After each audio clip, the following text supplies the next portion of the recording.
యొక్క రూపకల్పనలో మీ యొక్క అమూల్యమైన సూచనలు ఇవ్వమని చెప్పే ప్రార్థన. గౌరవనీయులు తుమ్మల నాగేశ్వరరావు గారు అంటే మాకు చాలా గౌరవం. వారి మాటలతో నేను సంపూర్ణంగా ఏకీభవిస్తా ఉన్నాను. ఈ చర్చ సభలో నిజంగా కూడా రైతుల గురించి జరగాలి. రాష్ట్రంలో కోట్లాది మంది రైతులు ఏం జరుగుతుంది, రైతు బంధు భవిష్యత్తు ఏంది అని ఎంతో ఆశతో ఎదురు చూస్తూ ఉన్నారు. తప్పకుండా దాని మీద కేటీఆర్ గారు మాట్లాడతారు. దయచేసి నేను స్పీకర్ గారిని కోరేది, కేటీఆర్ గారు 5 నిమిషాలు మాట్లాడితే తుమ్మల నాగేశ్వరరావు గారు 3 సార్లు లేచిండ్రు. దాదాపు 10 నిమిషాలు 15 నిమిషాలు వెంకటరెడ్డి గారు మాట్లాడారు. విప్పు గారు 2 సార్లు లేచిండ్రు. ఇట్లా ఇంటరప్ట్ చేస్తే ఫ్లో పోతుంది. దయచేసి మీరు ఇంటరప్ట్ చేయొద్దు అనేది ఒక మనవి. ఇక వెంకటరెడ్డి గారు నా పేరు తీసుకున్నారు కనుక నేను దానికి పరిమితంగా చెప్పే ప్రయత్నం చేస్తాను. ఎందుకంటే సభను తప్పుదో పట్టించే ప్రయత్నం చేసినారు. ఒకటి, మిషన్ భగీరథలో 50,000 కోట్లు తినేశారన్నారు.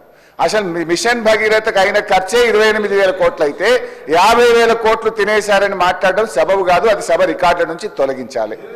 రెండవది, వారు మాట ఏమన్నారు, మా నల్గొండ జిల్లాకు అన్యాయం అయిందన్నారు. నేను నీటిపారుదల శాఖ మంత్రిగా పనిచేసిన.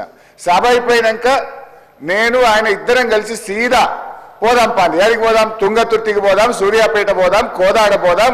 నాటి కాంగ్రెస్ పాలనలో 1 ఎకరానికి నీళ్లు రాకపోతే కాళేశ్వరం నీళ్లతోని 2 లక్షల ఎకరాలకు గోదావరి నీళ్లు పారించినమా లేదా, పోయి సీదా కాలువల మీద నడుచుకుంటూ ఈ నీళ్లు ఎప్పుడు వచ్చినాయి, కేసీఆర్ వచ్చినాక వచ్చినాయా, అంతకుముందు వచ్చినాయా అడుగుదామంటే అడుగుదాం.